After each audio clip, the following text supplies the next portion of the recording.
Trazemos a todos o nosso abraço fraterno, rogando a Jesus que nos abençoe com a sua paz.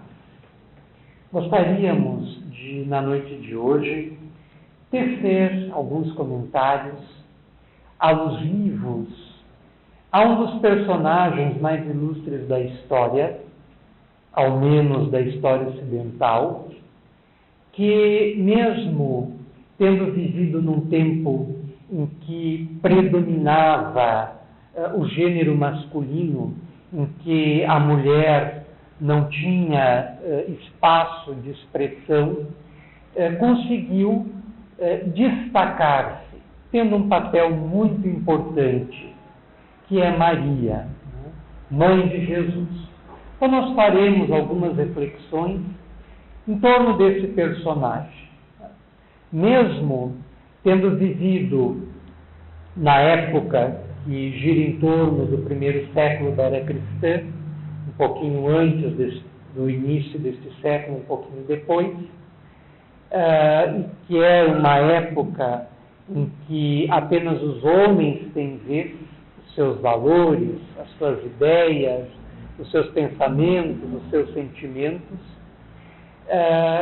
conseguiu, por participar da história mais importante de todas, que sem sombra de dúvidas é a de Jesus, conseguiu, com o papel que desempenhou nessa história, projetar-se além do seu próprio tempo, chegando até os dias que correm, com um exemplo positivo, nobre, ilustrativo, enquanto mãe de Jesus. Não existe muitas informações históricas ao seu respeito, apenas informações colhidas da tradição, da oralidade, de pessoas que conviveram com Jesus e também com sua mãe e que mais tarde deixaram ali ou em outro lugar algum relato, algum informe, alguma descrição referente a ela. Nos evangelhos canônicos, que são os evangelhos de Mateus, Marcos, Lucas e João, e que integram o que para nós é a segunda parte da Bíblia, o Novo Testamento, Maria é citada 19 vezes apenas. E há poucas referências a ela nesses 4 evangelhos. Existem outros relatos que são chamados de apócrifos, não são considerados como autênticos pelas instituições eclesiásticas, que fazem referências mais amplas acerca desse personagem enigmático, desta mulher cujo mundo interior, cuja sensibilidade, cujo amor precisam ser imitados, precisam ser copiados. Nesses dias que vivemos, em que, infelizmente, muitas mães não conseguem oferecer as diretrizes mais adequadas aos seus filhos, como Maria o fez. Então, a primeira reflexão que gostaríamos de fazer em torno de Maria, vamos sempre associá-la em sua relação com Jesus, que não temos como avaliar Maria sem considerar os elos que guarda com Jesus, com seu filho. Como dissemos antes, a tradição conserva poucas informações sobre Maria. Acredita-se que ela tenha nascido por volta do ano 15 antes de Cristo, que seria filha de Joaquim e de Ana, e que aos 3 anos de vida fora entregue ao Templo de Jerusalém para o serviço do Senhor, como era de praxe entre algumas famílias da Palestina de então. e permaneceu no templo até por volta dos 12 anos. Então, ela foi uma espécie de sacerdotisa. Ela esteve no templo junto aos sacerdotes, auxiliando algumas obrigações ritualísticas que são comuns dentro da tradição judaica. E ali ela desenvolveu uma grande religiosidade, uma grande espiritualidade e também uma grande sensibilidade mediúnica, travando contato direto com as forças espirituais que nos cercam, com o mundo espiritual que nos cercam, com os seres que habitam este mundo. Os via, dialogava com eles, era por eles guiado.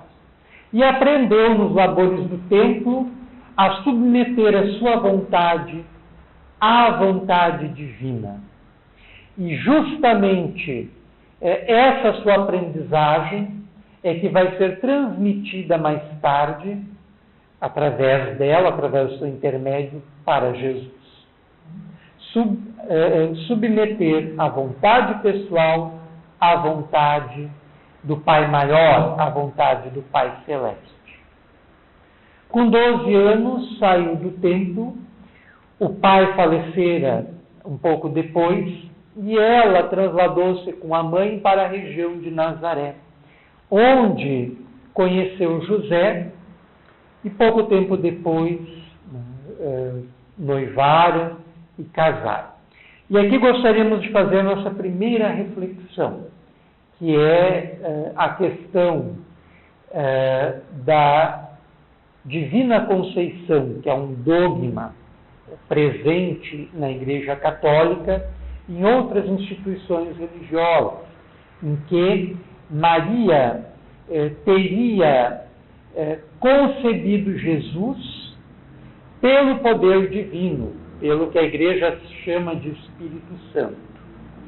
A posição da doutrina espírita é que nós devemos sempre procurar compreender as coisas segundo a sua ordem natural, segundo o funcionamento natural, e não darmos vazão ao sobrenatural, ao miraculoso, aquilo que foge às leis da natureza, aos quais todos nós, sem exceção, estamos submetidos.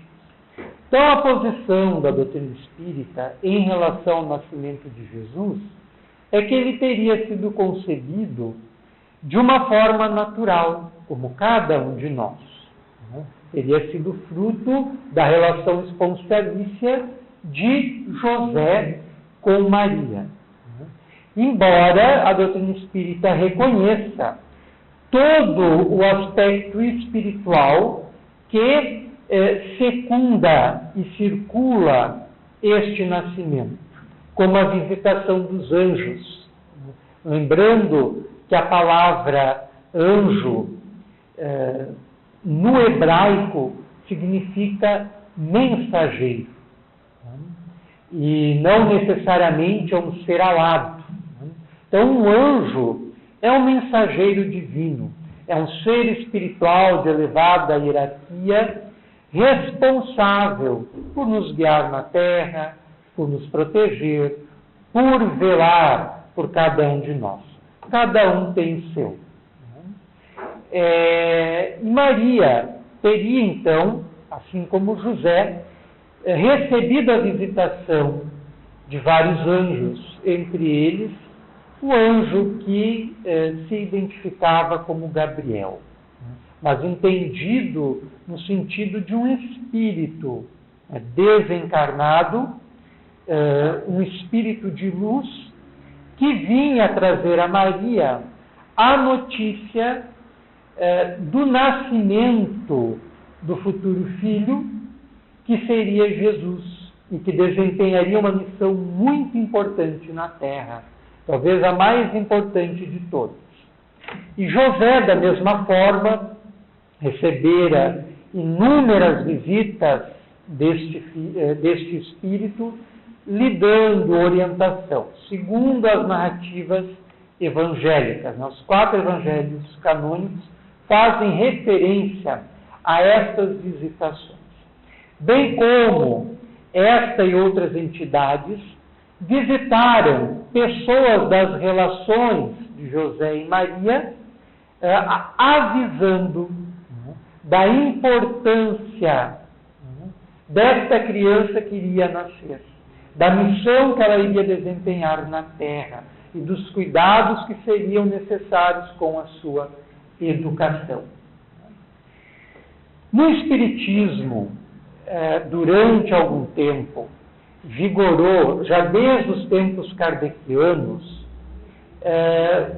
em relação à concepção de Jesus, uma outra versão que não é de todo inaceitável, mas que fugiria um pouco da naturalidade da concepção de cada pessoa, que era um grupo que defendia que Jesus seria uma espécie de agênere. Allan Kardec, que é o codificador da doutrina espírita, fez um estudo nas obras básicas e principalmente na Revista Espírita, disto que ele denominou de agênere, que seria quando um espírito desencarnado, fora da carne, fora da matéria, se materializa, e esta materialização é tão perfeita que é confundido com o espírito encarnado, com alguém que está na carne. Então, dentro do Espiritismo, teve, ao longo do tempo, e ainda há algumas pessoas que defendem essa tese, essa ideia, um grupo que defendia que Jesus seria um agênere, que ele teria sido gerado por Maria, mas que o seu corpo físico não teria a mesma estruturação atômica, molecular, que o nosso. O que explicaria mais tarde o aparente sumiço do seu corpo durante a ressurreição. A Federação Espírita Brasileira tem vários livros, mais do início do século XX, de estudiosos da doutrina espírita que defendiam essa tese. Embora, do nosso ponto de vista, que Jesus só prova ainda mais a sua grandeza, a sua elevação, a sua superioridade, ao ter nascido como qualquer um de nós. Porque o sujeita às mesmas dificuldades, o sujeitou, ter nascido desta forma, o sujeitou às mesmas dificuldades, os mesmos problemas, os mesmos desafios, os mesmos obstáculos, os mesmos dramas, os mesmos conflitos que cada um de nós enfrenta a partir do momento que encarna no mundo. Então, é do nosso ponto de vista que o fato de Jesus ter nascido como qualquer um de nós apenas o engrandece, porque mostra que não houve privilégio nenhum em seu nascimento. E que seu nascimento não fugiu às leis naturais que regulam a cada um de nós. Nós temos que compreender que a época em que Jesus nasceu é dominada pelo horizonte mítico. Nessa mesma época, os gregos e os romanos ainda cultuavam suas divindades e consideravam muitos dos seus heróis, muitos dos seus personagens históricos que tiveram destaque como frutos de casamentos dos seus deuses com mortais, com mulheres normais. Então isso era algo de praxe na hierogania, nos casamentos sagrados entre as divindades e os mortais. Isso era comum nessa época, né?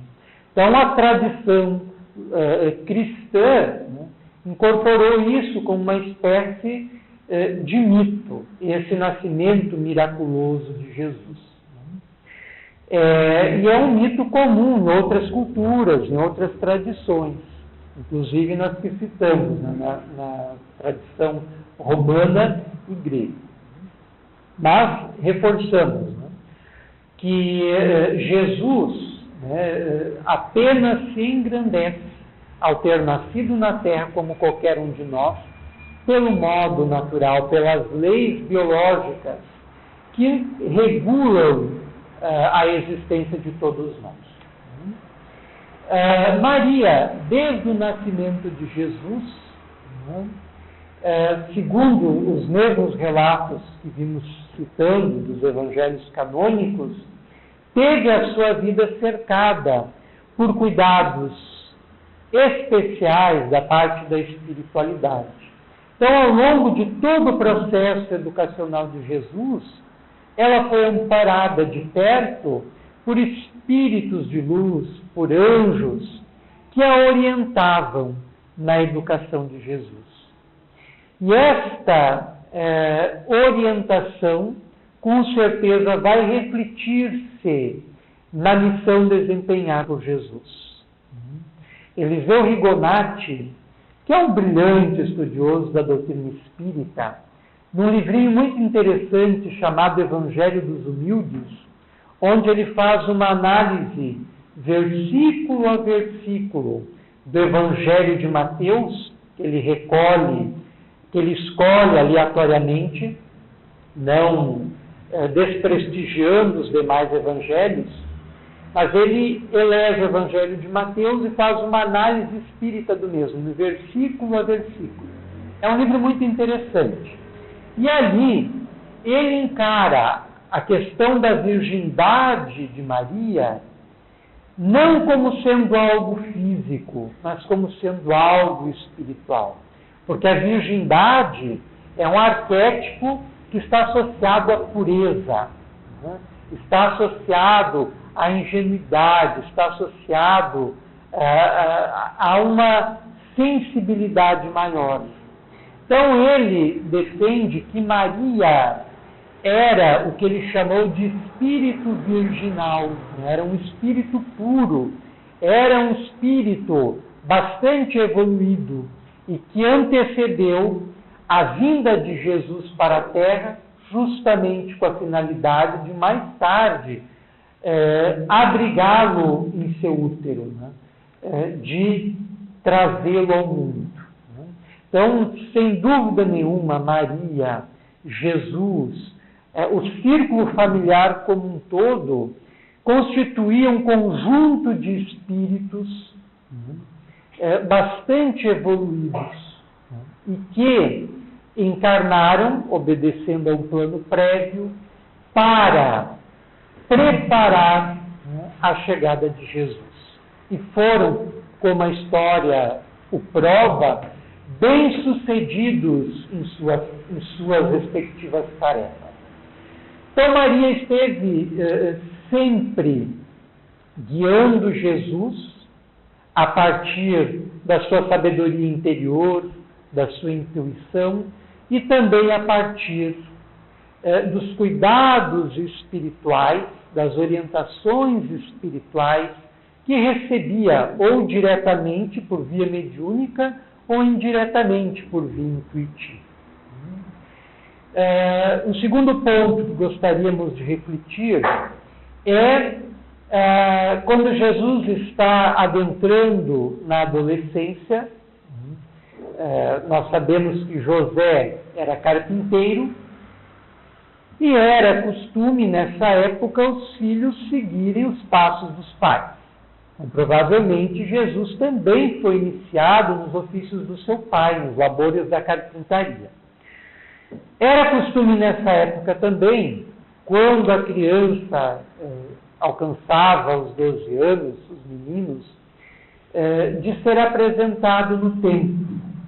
Então, Maria, José, Jesus e provavelmente os outros irmãos que Jesus possuía foram em peregrinação de Nazaré para Jerusalém, a fim de Jesus ser apresentado no templo aos sacerdotes. E lá chegando, em função da multidão, Jesus perdeu-se do grupo. E quando essa mesma caravana estava retornando para Nazaré, quando já estavam um pouco distantes de Nazaré, de Jerusalém, Maria deu por falta de Jesus e passou a procurá-lo por meio da multidão, não o encontrou e retornou com José, aflita como qualquer mãe, em busca de Jesus. E para surpresa, encontrou junto aos sacerdotes, aos doutores da lei, interpelando-os, questionando sobre vários aspectos da lei mosaica, da lei judaica.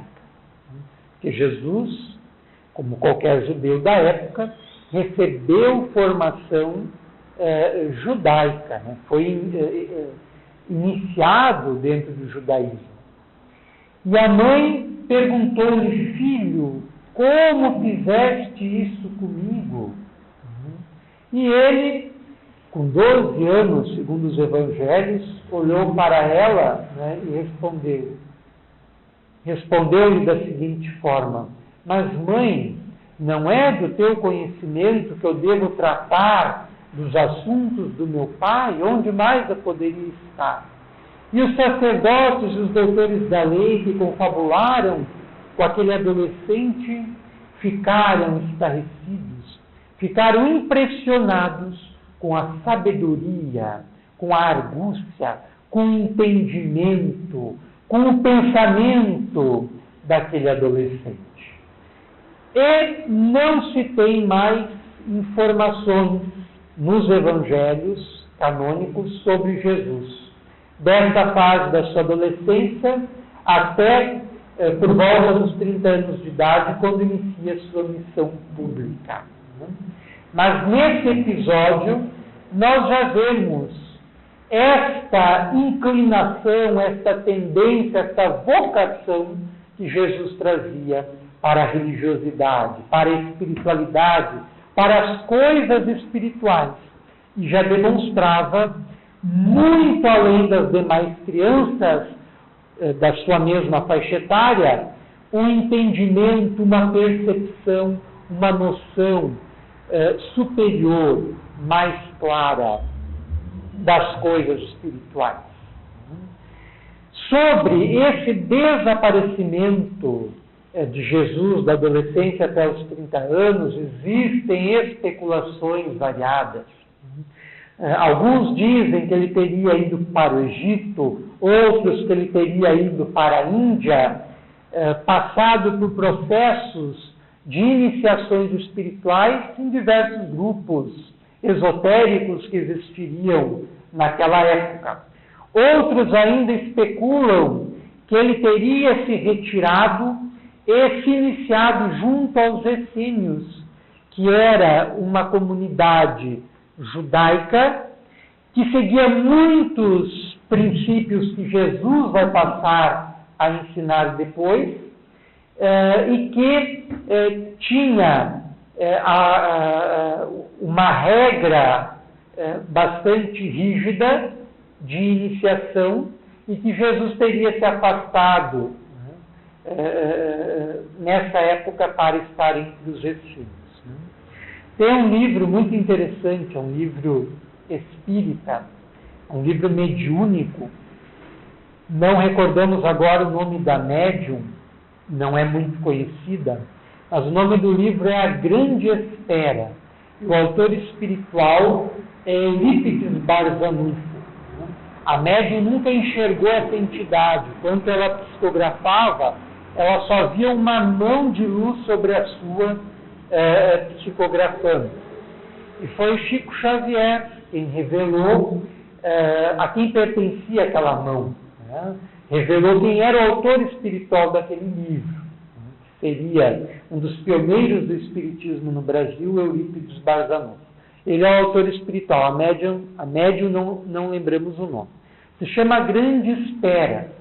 E ela faz uma análise do contato de Jesus com os essênios. Mas ali, o autor espiritual, aliás, mas ali o autor espiritual, ele defende que Jesus tirou a sua sabedoria de si mesmo, e não dessa comunidade. Ele teria travado relações com pessoas que eram essênias, mas não teria se iniciado em sua regra particular, não havia sido um essênio. Né? É muito interessante essa obra, A Grande Espera. Através das psicografias, através das revelações mediúnicas, nós temos como obter muitas informações históricas acerca de fatos não muito claros. O grande problema ainda na atualidade é que é difícil de verificar a autenticidade, a validade dessas descrições, desses relatos. Já no tempo de Allan Kardec, nós tivemos vários médiuns que psicografaram autobiografias de espíritos que tiveram, quando encarnados, uma relativa projeção na história. Um exemplo clássico é o de Joana d'Arc, que através da médium Irmãs do Fogo, quando ainda era jovem, 15, 16 anos, psicografou a história de Joana d'Arc ditada por ela mesma. E um livro excepcional, existe publicação em português.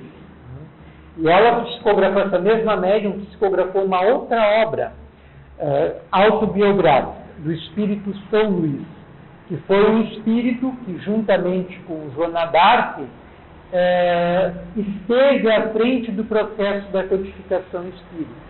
Se nós lemos o Livro dos Espíritos, quando nós lemos o Livro dos Espíritos, o Livro dos Médiuns, o Evangelho segundo o Espiritismo, nós encontramos muitas mensagens, muitos textos assinados pelo Espírito São Luís. Né? E os informes trazidos através dessa médium são muito interessantes e todos eles têm como ser historicamente verificados. Mas há outros problemas, apenas fugindo um pouco do assunto.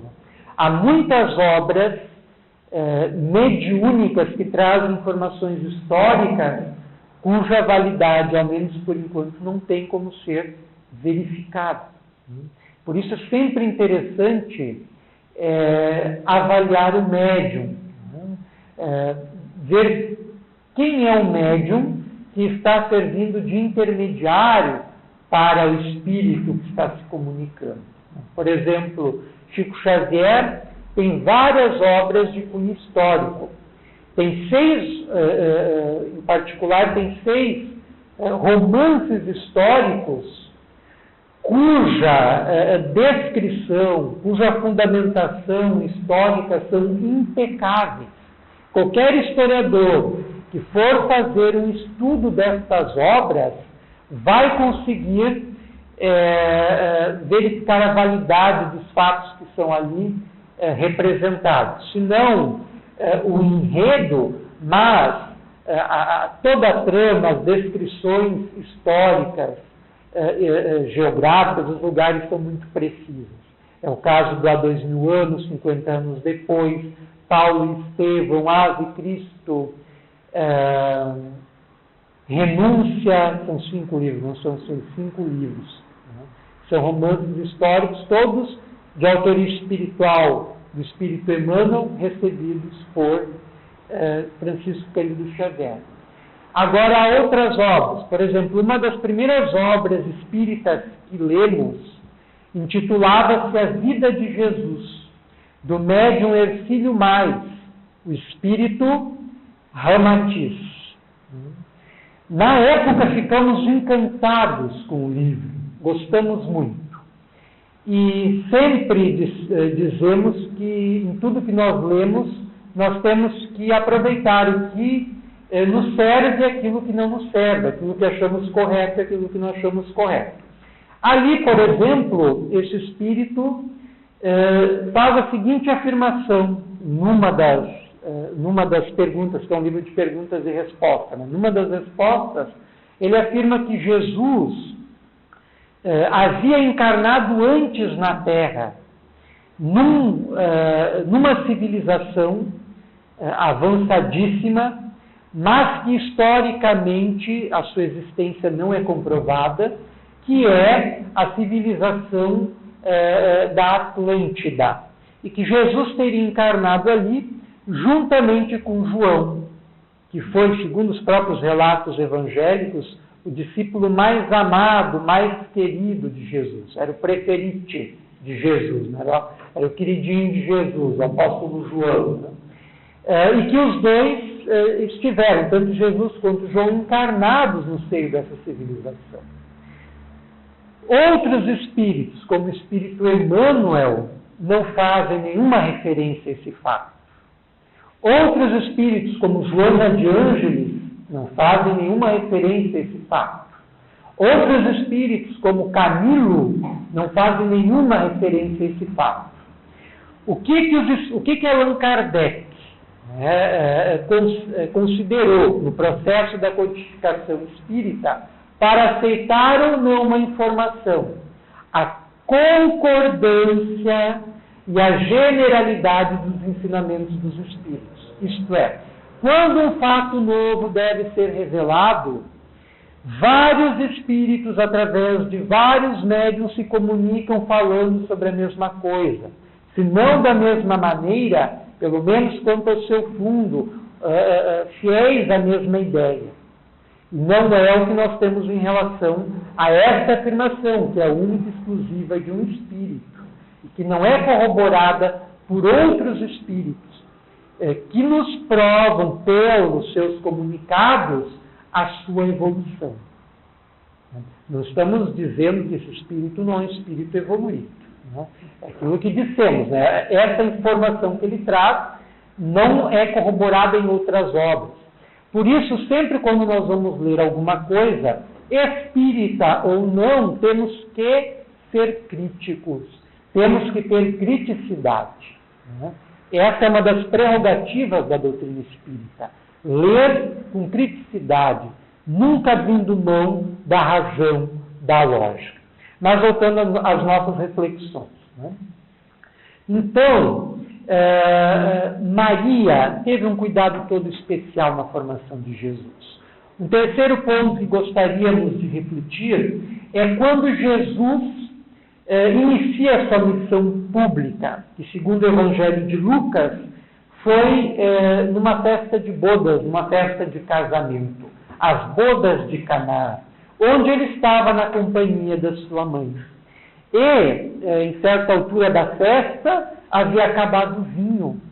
E Maria, como era muito amiga da família que estava se consorciando, que estava promovendo a festa de casamento, buscou Jesus e lhe falou o que havia acontecido. E Jesus lhe respondeu: o que tenho eu com isto? A minha hora ainda não é chegada.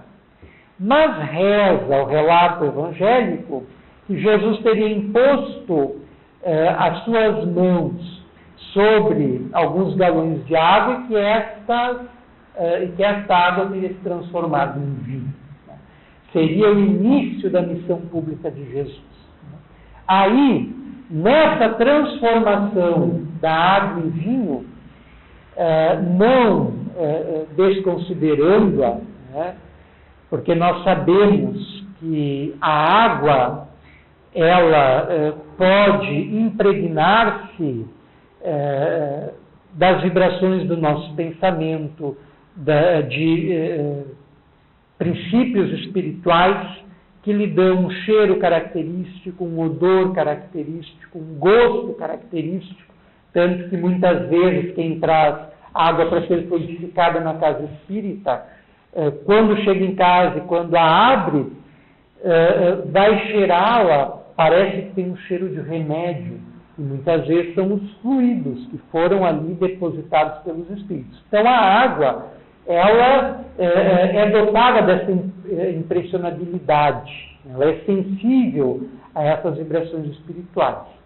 E existe na literatura espírita vários casos de experiências mediúnicas, principalmente com médiuns de materialização, que a água na frente de todos adquiria outras colorações, outro gosto, um cheiro, um aroma de rosas, etc. Isso é muito comum entre médiuns dotados de um potencial ectoplásmico mais acentuado que os demais médiuns. Então é possível que tenha acontecido essa transformação da água em vinho. Mas isso encerra uma mensagem muito interessante, que é o da autotransformação. Parece que desde ali, no início da sua missão pública, Jesus, junto com sua mãe, queria ensinar à humanidade a necessidade que nós temos de nos autotransformarmos, sempre para melhor. Porque o vinho, no entendimento de todos, que ali se encontrava, era algo melhor do que a água. Então nós também temos que nos transformar da água que nós somos no vinho que nós podemos ser. Da nossa condição atual para uma condição melhor, de seres voltados para o bem, para a sabedoria, para o amor, para a luz. E isso nós efetuamos pelo processo da autotransformação, da reforma íntima, do nosso melhoramento. Um quarto ponto que gostaríamos de refletir é quando Jesus já se encontrava pregando a palavra do reino, como ele mesmo chamava, ensinando as verdades espirituais da vida futura, do amor ao próximo, da realidade espiritual, etc. Jesus encontrava-se atendendo na casa de Simão Pedro, e esta encontrava-se apinhada de gente. Uma verdadeira multidão circundava a casa e não conseguiam adentrar na casa de Simão para conversar com Jesus, para receber uma palavra amiga, uma orientação, um esclarecimento para algum problema, o atendimento fluidoterápico, a cura através da imposição das mãos. Quando Jesus foi interrompido no seu colóquio por um dos seus apóstolos que avisava que a sua mãe Maria e os seus irmãos, está escrito desta forma lá nos Evangelhos, que os seus irmãos estavam à porta e queriam confabular com ele. Na verdade, Maria, provavelmente motivada pelo ciúme, pela inveja dos irmãos de Jesus, porque Jesus estava se destacando, estava famoso, havia saído da craveira comum, e toda vez que alguém se catapulta acima da normalidade, gera nos demais inveja, uma espécie de animosidade natural, uma antipatia, porque o outro está acima, o outro está em destaque, e eu não. É um mecanismo psicológico que revela ainda a nossa maturidade psicológica, a nossa infantilidade. E é muito comum no nosso meio. A gente verifica na casa espírita também. Às vezes, quando um companheiro nosso se destaca no ambiente de trabalho, já passa a ser alvo de inveja, às vezes até de crítica, e por aí vai. Isso é comum, até porque somos todos humanos. Então é natural que ocorra. E Jesus não esteve livre disso. Então, como os irmãos de Jesus, movidos por esse sentimento de inveja, pressionavam a Maria para que ele parasse com as suas pregações, parasse com o que ele estava fazendo. E Maria que era dotada de uma espiritualidade muito grande, e com um coração imenso, preocupada com o destino do filho, porque ele já estava sendo alvo de críticas acerbas das autoridades rabínicas, dos doutores da lei, dos fariseus, e temendo pela sua sorte futura, como ela não estava enganada, como de fato ocorreu anterior, posteriormente, temendo que algo de ruim lhe acontecesse, queria fazer com que ele parasse com as suas pregações, com as suas curas, se afastasse do burburinho. E Jesus, presciente, sabendo que levara a sua mãe e seus irmãos até ali, respondeu ao seu apóstolo da seguinte forma: quem é minha mãe? Quem são os meus irmãos? Em verdade eu vos digo, minha mãe, meus irmãos, são todos aqueles que cumprem a vontade de meu Pai. Mas acolheu, como todo bom filho, a mãe e os irmãos, mas mantendo firme a sua posição de continuar a fazendo o que estava fazendo, sem temer o que aconteceria depois. Maria, mesmo temendo pelo destino do seu filho, sempre esteve ao lado dele. Sempre o apoiou, né? Sempre ficou ao seu lado, enquanto os discípulos aos quais Jesus mais confiara não puderam fazer. Porque na hora extrema Jesus estava sozinho, mas a sua mãe estava lá com ele, né? Então Maria, e é a quinta e última reflexão que gostaríamos de fazer, Maria, no momento em que Jesus é traído por Judas, né? Quando Jesus sobe ao Getsêmani, na companhia de alguns discípulos, entre eles Pedro, Tiago e João, e pede para que eles fiquem em oração, ele se afasta para orar solitariamente, para confabular diretamente com o Pai Maior. Na prece, Jesus pede assim: Pai, afasta de mim esse cálice, mas se for da tua vontade que eu beba este cálice, que se cumpra a tua vontade e não a minha, como Maria aprendera a fazer lá na sua formação nos serviços do templo, e como ensinou Jesus a fazer também, a submeter-se à vontade divina. E Jesus ali no Getsêmani, como ele já previra há mais tempo, sabia que a traição era iminente, que o que iria lhe suceder depois. E logo após que ele conclui esta prece, ele volta e encontra os seus discípulos diletos, os quais ele mais confiava, dormindo. E neste momento ele os acorda: levantem, não há mais tempo. E nisso chega Judas, o abraça com um beijo, né, e é entregue, né, às autoridades romanas, aos soldados romanos, legionários, que o levam, né, para ser julgado e, após o julgamento, condenado à morte. E na crucificação, Jesus está sozinho, mas Maria acompanha-o de perto, junto do apóstolo João. E o último contato de Jesus com Maria é quando ele, no alto da sua angústia, da sua aflição, do seu sofrimento, olha para a mãe e lhe adverte: mãe, não chores.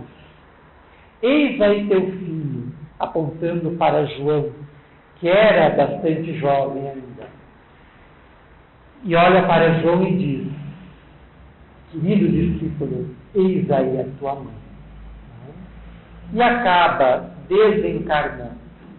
Mas o Espírito de Jesus liberta-se do corpo e nós sabemos que ressurge. E inúmeras vezes aparece para Maria. Então Maria mostra para nós o sucesso da educação de um filho, o que muitas vezes nós, infelizmente, não vemos na atualidade. Ela, mesmo muitas vezes não compreendendo o filho, sempre o apoiou, sempre o amparou e sempre o auxiliou, do início da sua vida até o final, acreditando nele, mesmo quando ambos não pensavam da mesma forma, tinham uma visão diferente das coisas. Ela sempre soube respeitá-lo e jamais deixou de amá-lo, e muito menos de assistir. Inclusive, sendo uma das mulheres que retirou o seu corpo da cruz, o embalsamou, o limpou, embalsamou e o sepultou. E é para ela que Jesus aparece inúmeras vezes após a sua morte, mostrando a continuidade da vida após a morte.